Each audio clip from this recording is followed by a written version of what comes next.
మనం తరచూ వింటూ ఉంటాం. చెట్లు మనిషి మనుగడకు చాలా ముఖ్యమని. వాటి వల్ల మనకు ఎన్ని ఉపయోగాలు ఉన్నాయో మనకు బాగా తెలుసు. కానీ ఈరోజు నేను దానికి పూర్తి భిన్నంగా ఒక కథ మీకు చెప్పబోతున్నాను. మనిషి ప్రాణాలు తీసే ఒక చెట్టు గురించి చెప్పబోతున్నాను. మీ ఇంట్లో పెద్దవాళ్ళు మీకు చెప్పే ఉంటారు. నైట్ టైం చెట్టు కిందకు వెళ్ళకు, దాని కింద పడుకోకు అని. కానీ ఈరోజు మన కథలో చెట్టు దగ్గరికి నైట్ టైమే కాదు, డే టైంలో కూడా వెళ్ళకూడదు. ఈ చెట్టు కింద పడుకోవడం కాదు, దాని దరిదాపుల్లో కూడా వెళ్ళకూడదు. ఎందుకంటే ఈ చెట్టుకు ఉన్న హిస్టరీ అలాంటిది. ఈ చెట్టు ఒడిస్సాలోని మంగ్లాజొడి అనే ఊర్లో ఉంది. ఆ చెట్టు గురించి తెలియక ఒక ముసలాయన ఆ చెట్టు కింద నీడ కోసం వెళ్ళాడు. ఆ చెట్టు మీద ఉన్న ప్రేతాత్మ గురించి అతనికి తెలీదు. దాన్ని ఎవరు చూసినా ప్రాణాలతో బయటపడడం చాలా కష్టం. ఈ ఘటన 2007లో ఒడిస్సాలో జరిగింది. ఈ ఘటన ప్రభావం ఆ ఊరి మీద ఎలా ఉందంటే, అక్కడ చిన్నపిల్లలు స్కూల్కి వెళ్ళడం మానేశారు. స్కూల్కేంటి, ఆడుకోవడానికి కూడా బయటికి వెళ్ళాలంటే భయపడేవాళ్ళు. ఆ చెట్టు గురించి తెలుసుకునే ముందు ఇలాంటి horror, mysterious and historical videos కోసం ఈ ఛానల్ని సబ్స్క్రైబ్ చేసుకోండి. ఇంకా లేట్ చేయకుండా కథలోకి వెళ్దాం. ఈ కథ ఒడిస్సాలోని మంగళాదేవి అనే ఊరిలో ఉండే మాధవ్ది. యాక్చువల్గా మాధవ్ సిటీలో బిజినెస్ చేసుకుంటూ ఉండేవాడు. కానీ బిజినెస్లో లాస్ వచ్చింది. ఆ లాస్ని కవర్ చేయడానికి అతనికి ఎలాంటి మార్గం దొరకలేదు. సో ఇంకా సిటీలో ఉండి చేసేది ఏం లేక వాళ్ళ పేరెంట్స్తో మాట్లాడి వాళ్ళ ఊరికి వెళ్దాం అవుతాడు. దానికి వాళ్ళ పేరెంట్స్ కూడా సరే, ఎలాగో మనకు అక్కడ ఊర్లో ఒక ఇల్లు ఉంది కదా, అక్కడే ఉండి కొంతకాలం ఇక్కడ అన్నీ సర్దుకున్నాక తిరిగి రావచ్చు అని ఊరికి వెళ్తారు. మెల్లిగా వాళ్ళ ఫ్యామిలీ అంతా ఊర్లో సెటిల్ అవుతూ వస్తున్నారు. మాధవ్ కూడా అక్కడే చిన్నగా ఒక షాప్ పెట్టుకుంటాడు. ఫ్యామిలీ ఊర్లో అయిన వాళ్ళంతా దగ్గరగా హ్యాపీగా కాలం గడుపుతూ ఉంటారు. కానీ వాళ్ళ సంతోషం ఎక్కువ కాలం నిలవలేదు. ఒకరోజు ఈవినింగ్ మాధవ్ పని పూర్తి చేసుకుని సైకిల్ పైన తన ఇంటికి వెళ్తున్నాడు. దారిలో వెళ్ళే రోడ్లో జనం అటు ఇటు తిరుగుతున్నారు. ఇంతలో మాధవ్కి అతని ఫ్రెండ్ చెప్పిన ఒక మాట గుర్తొస్తుంది. అదేంటంటే అతని షాప్ నుంచి ఇంటికి వెళ్ళడానికి ఒక షార్ట్ కట్ రోడ్డు ఉందని, అలా వెళ్తే తను త్వరగా ఇంటికి చేరుకోవచ్చని అతను చెప్పిన మాట గుర్తొస్తుంది. సరే, ఎలాగో ఈవినింగ్ టైమే కదా, ఒకసారి ఆ రోడ్లో వెళ్ళి చూద్దాం. ఓకే అయితే ఇంటికి రోజు త్వరగా వెళ్ళొచ్చు కదా అనుకుని తన సైకిల్ని ఆ రోడ్ వైపు తిప్పుతాడు. తను రోజు వెళ్ళే రోడ్లో జనం ఉన్నారు. కానీ ఆ షార్ట్కట్ రోడ్లో ఎవరూ వెళ్ళడం లేదు. అతను ఆ రోడ్ వైపు సైకిల్ తిప్పగానే రోడ్లో ఉన్న వాళ్ళంతా మాధవ్ని వింతగా చూడడం స్టార్ట్ చేశారు. వాళ్ళు అలా ఎందుకు చూస్తున్నారో మాధవ్కి అర్థం అవ్వలేదు. సరే అని ఆ రోడ్లో ముందుకు వెళ్ళిపోయాడు. ఆ రోడ్లో అతను తప్ప ఎవ్వరూ లేరు. అంతా నిశ్శబ్దంగా ఉంది. అతని సైకిల్ సౌండ్ తప్ప ఇంకేమీ వినిపించడం లేదు. అలా కాసేపు సైకిల్ తొక్కిన తర్వాత ఇంకో 10 నిమిషాలు ముందుకు వెళ్తే అతను రోజు వెళ్ళే దారిలోకి ఆ రోడ్ కలుస్తుందని అర్థమైంది. కానీ ఎందుకో మాధవ్కి సైకిల్ తొక్కి తొక్కి చాలా అలసటగా అనిపించింది. చుట్టూ చూస్తే ఎవ్వరూ లేరు. అలా చూస్తున్న అతనికి ఆ రోడ్ పక్కన పొలంలో ఒక పెద్ద చెట్టు కనిపించింది. ఆ చెట్టు చాలా పెద్దగా ఉంది. అసలే ఎండాకాలం, ఇంకా సన్సెట్ అవ్వలేదు. వేడి చాలా ఎక్కువగా ఉంది. సరే, కాసేపు ఆ చెట్టు కింద కూర్చొని వెళ్దాం అనుకునే అక్కడికి వెళ్తాడు మాధవ్. సైకిల్ సైడ్ కాపి తన దగ్గరున్న టవల్ని కింద పరుచుకొని కూర్చుంటాడు. అలా కూర్చున్నాడో లేదో చల్లటి గాలి అతన్ని తాకింది. ఆ గాలికి అతనికి మెల్లగా నిద్ర పట్టింది. అలా కాస్త నిద్రలోకి జారుకున్నాడో లేదో పైనుంచి అతని పైన ఏదో పడినట్టు అతనికి అనిపించింది. లేచి చూస్తే అది ఒక కుంకుమబరిణి. చుట్టూ ఎవరూ లేరు. చెట్టు పైనుంచి పడితే ఏదైనా ఆకులో, పండ్లో లేదా పుల్లలో పడాలి. కానీ ఇదెలా పడింది అని అర్థం అవ్వలేదు మాధవ్కి. అతను ఆ కుంకుమబరిణి మూతని ఓపెన్ చేయడానికి ట్రై చేస్తాడు. కానీ అది ఓపెన్ అవ్వలేదు. మళ్ళీ గట్టిగా ఓపెన్ చేయడానికి ట్రై చేస్తాడు. అది ఓపెన్ అయి అందులో ఉన్న కుంకుమ మాధవ్ కళ్ళల్లో పడుతుంది. కళ్ళు మంట అవడంతో అతను తన సైకిల్ వెతుకుతున్నాడు. ఎందుకంటే ఆ సైకిల్లో ఉన్న బ్యాగ్లో ఒక వాటర్ బాటిల్ ఉంది. ఎలాగోలా సైకిల్ దొరికింది. బ్యాగ్లోంచి బాటిల్ తీసుకుని వాటర్ తన మొహం మీద వేసుకుని క్లీన్ చేసుకున్నాడు. మెల్లగా కళ్ళల్లో మంట తగ్గింది. కొద్దిగా కళ్ళు ఓపెన్ చేసి చూస్తే అతని ఎదురుగా ఒక అమ్మాయి ఉంది. ఆ అమ్మాయిని చూస్తే ఆ ఊరి అమ్మాయిలా కనిపించలేదు. ఆమె బట్టలు కూడా చినిగిపోయి ఉన్నాయి. చూస్తే ఏదో యాక్సిడెంట్ అయినట్టు అనిపించింది మాధవ్‌కి. మాధవ్ ఆ అమ్మాయిని "అంతా ఓకేనా? ఏమైనా హెల్ప్ కావాలా?" అని అడుగుతాడు. దానికి ఆ అమ్మాయి ఏమీ మాట్లాడలేదు. మాధవ్‌కి కాస్త వియర్డ్‌గా అనిపించింది. "మిమ్మల్నే ఎక్కడైనా డ్రాప్ చేయాలా?" అని అడుగుతాడు మాధవ్. అప్పుడు ఆ అమ్మాయి మాధవ్ వైపు ఒక్కసారి చూసి పరిగెత్తుకుంటూ వెళ్ళి ఆ చెట్టు వెనుక దాక్కుంటుంది. మాధవ్‌కి కాసేపు ఏమీ అర్థం కాలేదు. ఏదైనా హెల్ప్ కావాలా అని అడిగితే వెళ్ళి ఆ చెట్టు వెనుక దాక్కోవడం ఏంటి అని అనుకున్నాడు. సరే అని అక్కడి నుంచి వెళ్ళిపోతూ ఆ అమ్మాయి ఉందా లేదా అని ఒకసారి వెనక్కి తిరిగి చూశాడు. ఆ అమ్మాయి ఆ చెట్టు చాటు నుంచి తల బయటకు పెట్టి మాధవ్‌ని చూస్తూ నవ్వుతుంది. మాధవ్‌కి ఒక్క క్షణం భయం వేసింది.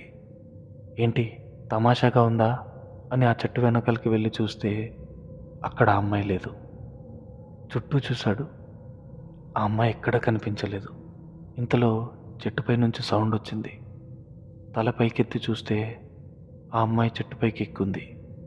ఆ అమ్మాయి చేతుల నుంచి మొహం నుంచి రక్తం కారుతుంది. ఆ రక్తం చుక్కలు మాధవ్ మొహం పైన పడింది. అంతే, మాధవ్‌కి ఎక్కడలేని భయం వచ్చింది. హెల్ప్ కోసం గట్టిగా అరుస్తున్నాడు. కానీ అతని దరిదాపుల్లో మనిషి అనేవాడే లేడు. అతను ఆ రోడ్లో వచ్చి తప్పు చేశాననుకున్నాడు. వెంటనే తన సైకిల్ తీసి ఫాస్ట్‌గా తొక్కడం స్టార్ట్ చేశాడు. సైకిల్ తొక్కుతూ తొక్కుతూ వెనక్కి తిరిగి చూస్తూనే ఉన్నాడు. ఎక్కడ ఆ అమ్మాయి తన వెంట వస్తుందో అన్న భయంతో. ఎందుకంటే మాధవ్‌కి అర్థమైంది. ఆ అమ్మాయి మనిషి కాదు, ఒక ఆత్మ అని. ఆ ఆత్మ ఎక్కడ తన వెనుక వస్తుందో అన్న భయంతో మాధవ్ సైకిల్‌ని ఇంకా స్పీడ్‌గా తొక్కడం స్టార్ట్ చేశాడు. ఇంక అయిపోయింది. ఓ 200 మీటర్స్ తొక్కితే ఊర్లోకి వచ్చేస్తామని అనిపించింది. ఇంకా స్పీడ్‌గా తొక్కాడు. అలా 10, 15 మినిట్స్ తొక్కాడు. కానీ వెళ్తూ వెళ్తూ మళ్ళీ ఆ చెట్టు కనిపించింది. ఆ చెట్టుని చూడగానే సడన్‌గా బ్రేక్ వేశాడు. ఇక్కడి నుంచే కదా వెళ్ళాను. అరగంటగా సైకిల్ తొక్కుతున్నాను. కానీ మళ్ళీ ఇక్కడికే ఎలా వచ్చాను అని అనుకున్నాడు. ఆ రోడ్‌ని చూశాడు. ఆ రోడ్ ఏమీ రౌండ్‌గా లేదు. తిరిగి అక్కడికే రావడానికి. రోడ్డంతా స్ట్రెయిట్‌గానే ఉంది. సరే అని మళ్ళీ తొక్కడం స్టార్ట్ చేశాడు.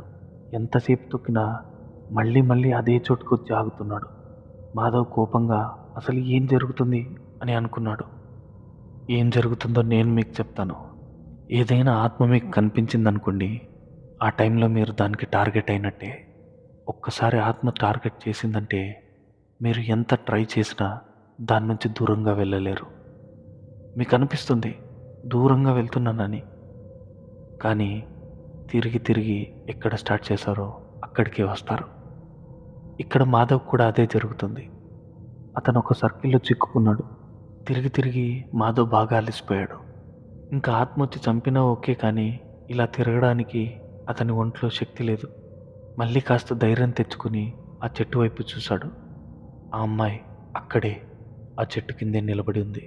ఆ అమ్మాయి మాధవ్‌ని చూసి మళ్ళీ నవ్వింది.